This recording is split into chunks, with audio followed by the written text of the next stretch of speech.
افغان سرزمین سے اٹھنے والی دہشت گردی نہ صرف پڑوسی ممالک بلکہ پورے خطے کے لیے بڑا خطرہ ہے۔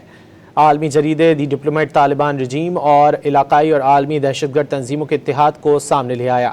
عالمی جریدے دی ڈپلومیٹ کے مطابق عالمی برادری کو خطرے کی شدت تسلیم کرنے کے لیے طالبان کی مزید کتنی دہشت گردی اور پشت پناہی درکار ہے۔ دہشت گرد گروہوں کو پناہ دینے سے متعلق واضح ثبوتوں کے باوجود دنیا طالبان رجیم کے خلاف کارروائی کرنے میں ناکام رہی ہے۔ افغان طالبان سے عبوری تعلقات کے باوجود بعض ممالک کے سیکیورٹی ادارے شدید تشویش کا شکار ہیں۔ دی ڈپلومیٹ کے مطابق افغانستان میں خواتین کو جانوروں سے بھی کم بنیادی حقوق دیے جاتے ہیں۔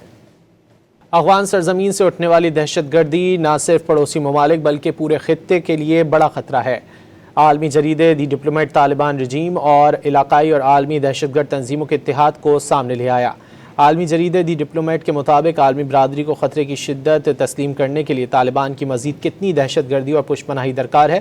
دہشت گرد گروہوں کو پناہ دینے سے متعلق واضح ثبوتوں کے باوجود دنیا طالبان رجیم کے خلاف کارروائی کرنے میں ناکام رہی ہے۔